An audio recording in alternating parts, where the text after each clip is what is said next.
এই হলো deadline communications private limited. আপনারা দেখছেন এক্সপ্রেস নিউজ, খবর নেয়, খবর দেয়।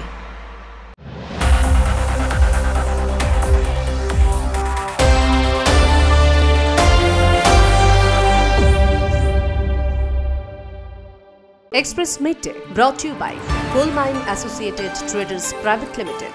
নমস্কার, এক্সপ্রেস নিউজে আপনাদের সকলকে জানাই স্বাগত। আমি মৌপ্রিয়া, শুরু করছি আজকের এক্সপ্রেস মিডডে।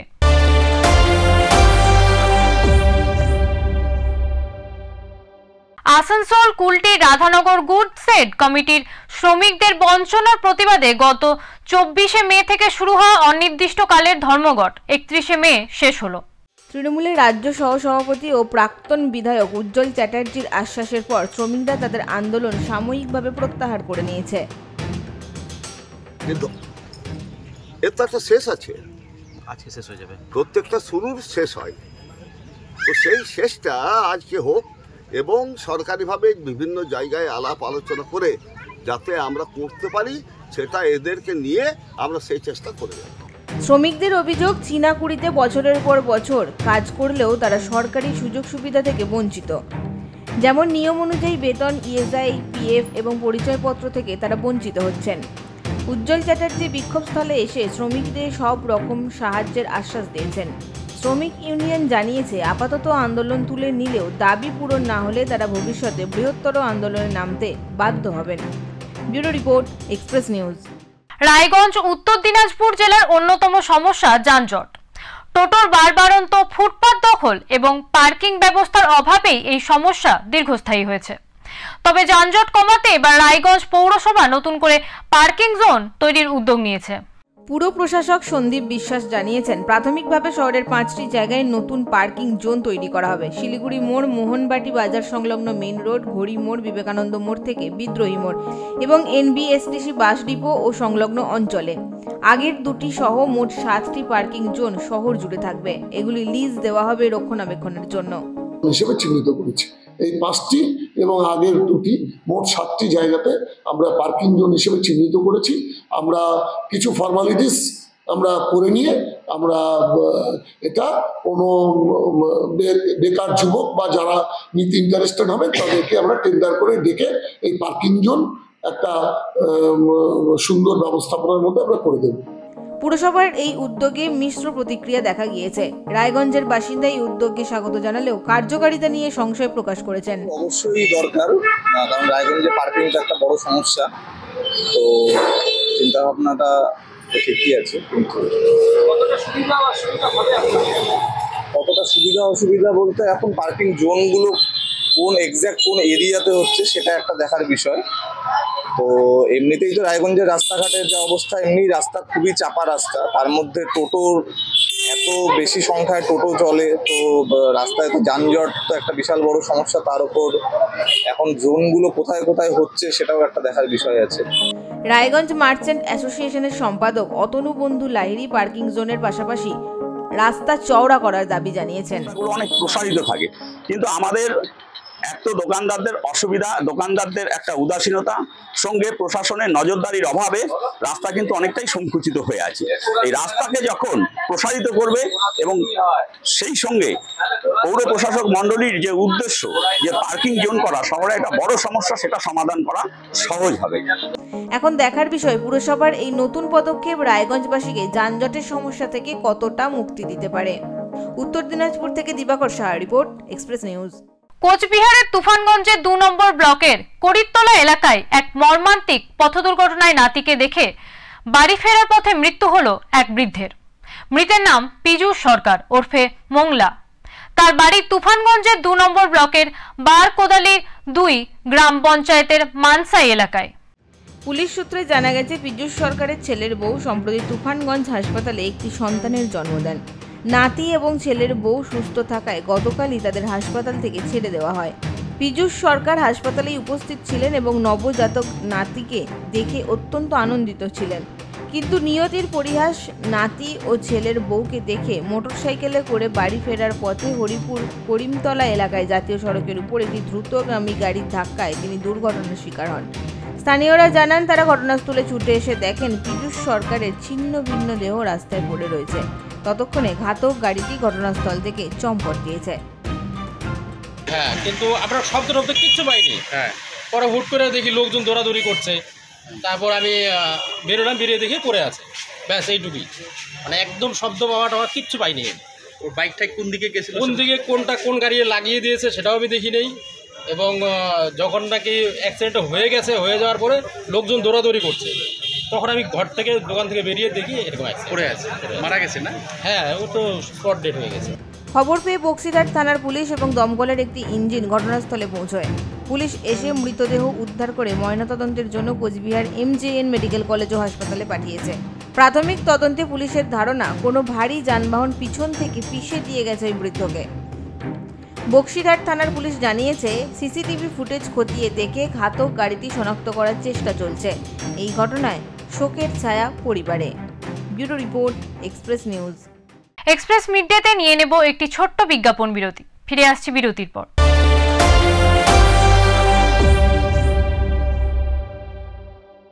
উন্নয়নকে হাতিয়ার করে পথ চলা শুরু করে দে গ্রুপ এন্টারপ্রাইজ।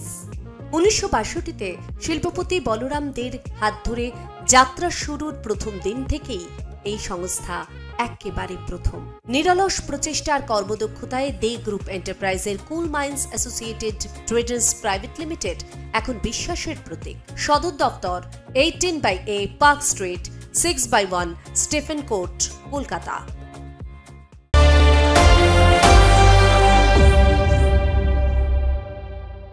ফিরে এলাম বিরতির পর। আপনারা দেখছেন এক্সপ্রেস মিডডে।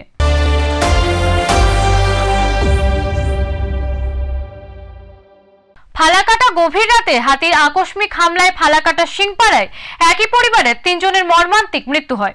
নিহতদের মধ্যে রয়েছে 35 দিন বয়সী এক শিশুও, যা সমগ্র এলাকায় শোকের ছায়া নামিয়েছে। ঘটনাটি ঘটেছে জলদাপাড়া জাতীয় উদ্যানের কুঞ্জনগর বনাঞ্চল সংলগ্ন সিংপাড়ায় আনুমানিক রাত 1টা নাগাদ। গভীর রাতে আচমকা হাতির হামলায় একই পরিবারের 3 জনের মর্মান্তিক মৃত্যু। স্থানীয় সূত্রে খবর, জলদাপাড়া বনাঞ্চল থেকে 7টি হাতির একটি পাল লোকালয়ে ঢুকে পড়ে। সেই সময় বনকর্মীরা হাতিদের তাড়াচ্ছিলেন। দুর্ভাগ্যবশত ঠিক সেই মুহূর্তে দাস পরিবার তাদের বাড়ি থেকে বের হন। মনোজ দাস হাতির সামনে পড়ে যান এবং হাতি তাকে আছড়ে মারে। ছেলেকে বাঁচাতে ছুটে আসেন মনোজের মা রাখি রানী দাস, কিন্তু তাকেও পিষে মারে হাতি। মাখন রানী দেবীর কোলে ছিল তার 35 দিনের নাতনি মনীষা দাস। হাতির আক্রমণে কোল থেকে ছিটকে পড়ে শিশুটিরও মৃত্যু হয়। এই হৃদয় বিদারক ঘটনায় ফালাকাটা জুড়ে গভীর শোকের ছায়া নেমে এসেছে। কালকে যে ঘটনাটি ঘটেছে আমাদের কুঞ্জনগর সভাপতি মোড় এলাকায়, ওদের নাম, মৃতের নাম কি যেন সঠিক মনে পড়ছে না এই মুহূর্তে। আপনি ঘটনাস্থলে গেলে বুঝতে পারেন সব কিছু। তো 3 জনকে ও বাড়ির পরিবারের 4 জন ফ্যামিলি মেম্বার, 3 জনকে স্পট ডেড ওখানে একটা হাতি। তো এখনও পর্যন্ত বন দপ্তরের যে কর্মীরা এবং বিটবাবু এখনও পর্যন্ত এসে পৌঁছায়নি ঘটনাস্থলে। ঘটনার পর বন দপ্তরের পক্ষ থেকে দ্রুত পদক্ষেপ না নেওয়ায় গ্রামবাসীরা ক্ষোভে ফেটে পড়েন। তারা 9 মাইলের রাস্তায় টায়ারে আগুন জ্বালিয়ে বিক্ষোভ প্রদর্শন করেন এবং পথ অবরোধ করেন।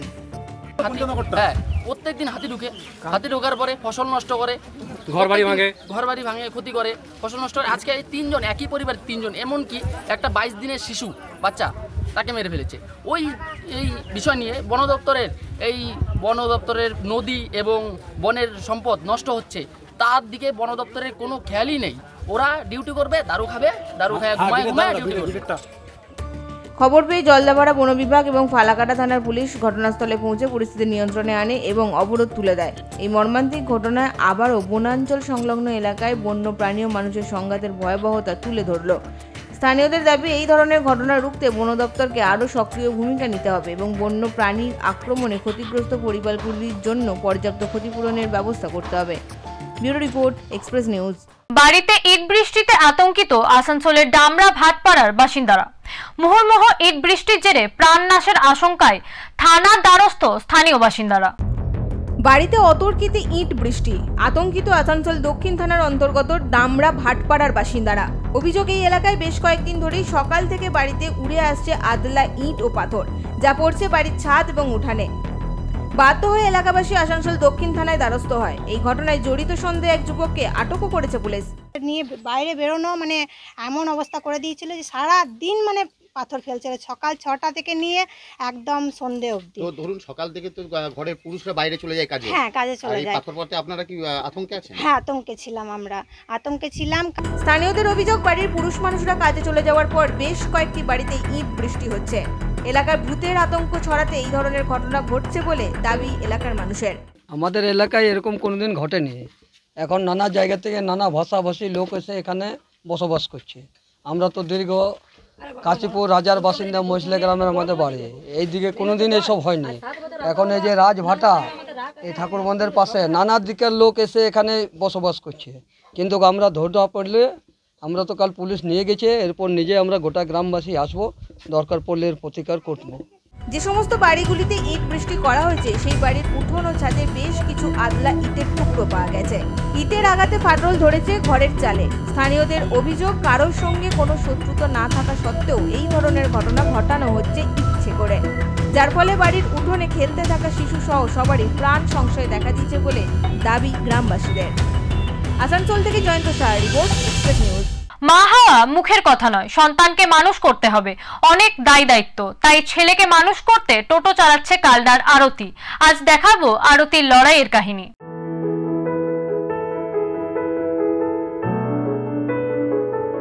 কালনা 2 নম্বর ব্লকের পূর্ব সাতগেছিয়াতে থাকেন আরতি। প্রতিদিন সকাল হতে না হতেই রোজগারের আশায় টোটো নিয়ে বেরিয়ে পড়েন তিনি।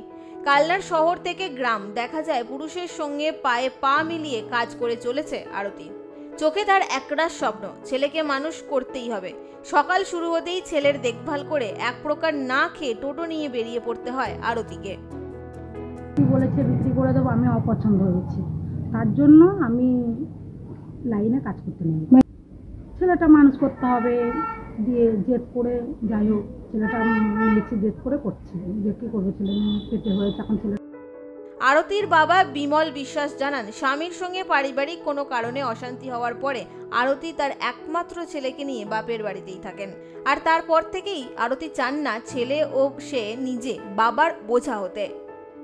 বাবা হিসাবে আর কি দেখবো, যেরকম বেটা ছেলেরা চালাবো সেরকম এখন মেয়ে হয়ে সেরকম চালাচ্ছে, সংসার চালাচ্ছে, খাচ্ছে দাচ্ছে, ওরা বাচ্চা আছে একটা। তাই সেই থেকেই সমাজের নানান বিদ্রুপ কটূক্তিকে ভ্রুক্ষেপ না করে টোটো চালাচ্ছে আরতি। আরতির ব্যবহারে খুশি টোটো যাত্রীরাও। কোনো টোটো বাস স্ট্যান্ডে না দাঁড়িয়ে টোটো নিয়ে রাস্তায় রাস্তায় ঘুরে ঘুরে প্রতিদিন প্যাসেঞ্জার তুলেছে। এভাবেই জেদ আর অদম্য সাহসকে হাতিয়ার করে জীবন যুদ্ধে লড়াই চালিয়ে যাচ্ছে আরতি। কালনা থেকে রীতা ভট্টাচার্যের রিপোর্ট, এক্সপ্রেস নিউজ। কালের বিবর্তনে একদা তাল গাছের জন্য সুপরিচিত নদিয়ার কৃষ্ণগঞ্জ পল্লী অঞ্চল থেকে বহু তাল গাছ ম্লান হয়ে গেলেও বর্তমানে অনেকেই তালের আঁটি রোপণ করে এই ভারসাম্য ফিরিয়ে আনার চেষ্টা চালিয়ে যাচ্ছেন। মৌসুমী ফল হিসেবে তালের শাঁস এখন নদিয়া জেলার বিভিন্ন এলাকায় ব্যাপক চাহিদা তৈরি করেছে। জেলার বিভিন্ন হাট বাজারে বেশ কিছুদিন ধরে বিক্রেতারা সুস্বাদু তালের শাঁস বিক্রি করছেন এবং এটি সমস্ত মানুষের কাছেই জনপ্রিয়তা লাভ করেছে। তালের শাঁস কেবল স্বাদে অতুলনীয় নয়, এর রয়েছে নানা গুণ। শুধু শাঁসই নয়, তালের রস, গুড়, পাকা তাল এবং তালের পিঠাও অত্যন্ত মজাদার খাবার। নদিয়া জেলার বিভিন্ন শহরে বিভিন্ন স্থানে ঘুরে দেখা গেছে ছোট বড় কাঁচা তালে বাজার ছেয়ে গেছে। বাজারের ধারে পাকা সড়কের পাশে জনসমাগম বেশি এমন পথের ধারেও শোভা পাচ্ছে এখন তাল ফল। বিভিন্ন অঞ্চল থেকে তালের শাঁস সংগ্রহ করে নিয়ে এসে বাজারে পসরা সাজিয়ে বসেছেন ভ্রাম্যমাণ দোকানিরা। কত টাকা করে বিক্রি করেন এগুলো? ও 6টা করি, 5টা করি, যেমন সাইজ অনুযায়ী দাম, আর 7টাও দিই। এ কি তাল কি সুস্বাদু? তাল বিশাল স্বাদ, তাল প্রতি তাল হবে। তালের শাঁসের এমন চাহিদা দেখে ক্রেতারা বেশ আগ্রহ ভরে কিনছেন। বিক্রেতারা ক্রেতার চাহিদা মাফিক সময় মতো শাঁস কেটে সারতে হিমশিম খাচ্ছেন। প্রায় 1.5 থেকে 2 মাস ধরে চলে এই তাল শাঁস বিক্রি। প্রতিদিন প্রায় 9টা থেকে দুপুর পর্যন্ত তারা সস্থানে বসে প্রতিজন প্রায় 4000 থেকে 5000 শাঁস বিক্রি করেন এবং এতে গড়ে 400 থেকে 500 টাকা লাভ করে থাকেন। কত টাকায় কেনেন আপনারা? ও 500 600 মাল দেখে দাম করা হয়, কাছে তো সব সমান মাল হয় না, কম বেশি মাল আছে। এই চাহিদা কি বেশি আছে বাজারে? বাজারে এখন মোটামুটি চলছে ভালো। আপনারা কিরকম লাভ দেখেন এগুলো? লাভ ওই শতকরায় ধরে নেন 1 থেকে 150 টাকা থাকে। বর্তমানে অনেকেই বজ্রপাত রোধে রাস্তার বিভিন্ন ধারে, পুকুরের পাড়ে তাল গাছ রোপণ করেছেন। একটি তাল গাছ 500 থেকে 1000 টাকায় বিক্রি হচ্ছে। যারা এই তাল গাছ কিনছেন তারা তাল পেড়ে নিজেরাও বাজারে বিক্রি করে আরও 500 থেকে 1000 টাকা মুনাফা পাচ্ছেন। বলা যেতেই পারে তাল গাছ অর্থনৈতিক দিক থেকে একটি গুরুত্বপূর্ণ ভূমিকা পালন করছে। Bureau report, express news. Express mid day এখনকার মতো এই পর্যন্তই। চোখ রাখুন এক্সপ্রেস নিউজে। এক্সপ্রেস নিউজ খবর নেয়, খবর দেয়।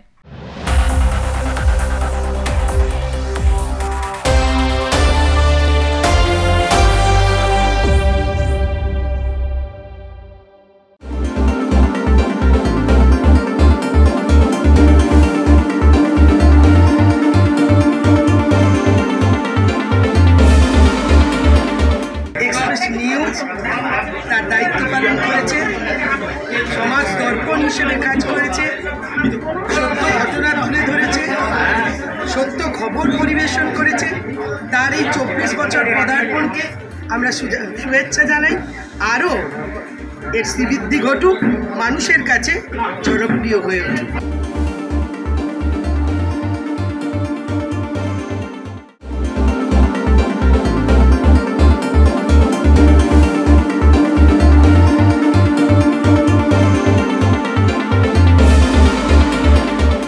না, এক্সপ্রেস নিউজ 24তম বর্ষে পা রাখছে।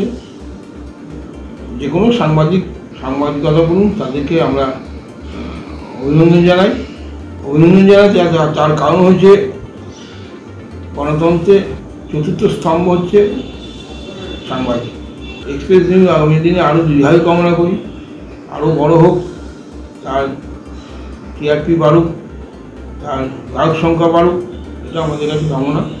এবং আমাদের কোনো সহযোগিতা প্রয়োজন হলে যে সাধারণ মানুষ, আনন্দ দত্ত এখন চেয়ারম্যান, কিন্তু চেয়ারম্যান তো চিরদিন থাকবে না।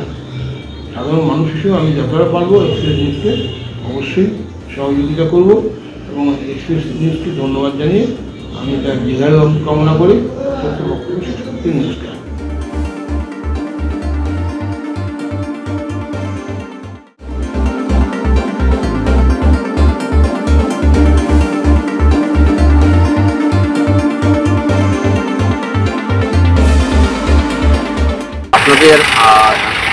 আপনাদের ধন্যবাদ যে আমাদের সংবিধান বা সংবিধানের যে চতুর্থ স্তম্ভ একটি সংবাদ মাধ্যম, সেই সংবাদ মাধ্যমের ভূমিকা পালনের মাধ্যমে আপনারা 24 বছর ধরে আপনারা পালন করেছেন।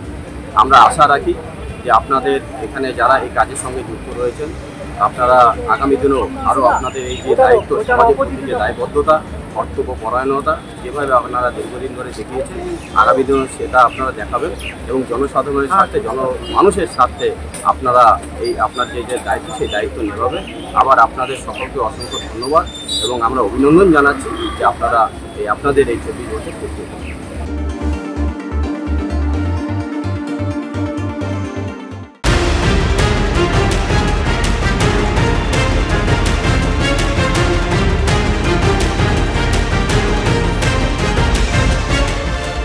এই হলো ডেডলাইন কমিউনিকেশনস প্রাইভেট লিমিটেড। আপনারা দেখছেন এক্সপ্রেস নিউজ, খবর নেয়, খবর দেয়।